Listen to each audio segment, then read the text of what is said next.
ঢাকার একটি ঐতিহাসিক সড়ক মানিক মিয়া এভিনিউ। রাজনৈতিক সমাবেশের পাশাপাশি এখানে হয়েছে গুরুত্বপূর্ণ সব জানাজা। চলুন জেনে নেই মানিক মিয়া এভিনিউতে এখন পর্যন্ত কার কার জানাজা হয়েছে। প্রথমেই সামনে আসে শহীদ রাষ্ট্রপতি জিয়াউর রহমানের নাম, যার জানাজা রাজধানী ঢাকার শেরেবাংলা নগরের জাতীয় সংসদ ভবন সংলগ্ন মানিক মিয়া এভিনিউতে অনুষ্ঠিত হয়েছিল। এই জানাজায় স্মরণকালের বৃহত্তম জনসমাগম ঘটেছিল। ধারণা করা হয় প্রায় ২০ লক্ষাধিক মানুষ এই জানাজায় অংশ নিয়েছিল।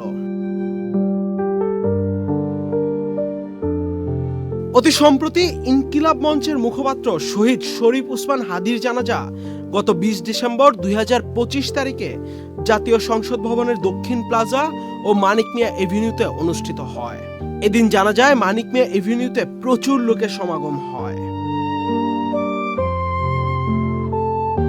আগামীকাল ৩১ ডিসেম্বর সাবেক প্রধানমন্ত্রী ও বিএনপির চেয়ারপারসন আপসীন নেত্রী বেগম খালেদা জিয়ার নামাজে জানাজা বাদ জোহর জাতীয় সংসদ ভবনের দক্ষিণ প্লাজা ও মানিক মিয়া এভিনিউতে হওয়ার ঘোষণা দেয়া হয়েছে। আহমেদ শাফি, চ্যানেল আই। চুল পড়া অনেক কমে গেছে। থ্যাংক ইউ মা। চুলের ভিটামিন জুই মাল্টিভিটামিন কোকোনাট অয়েল।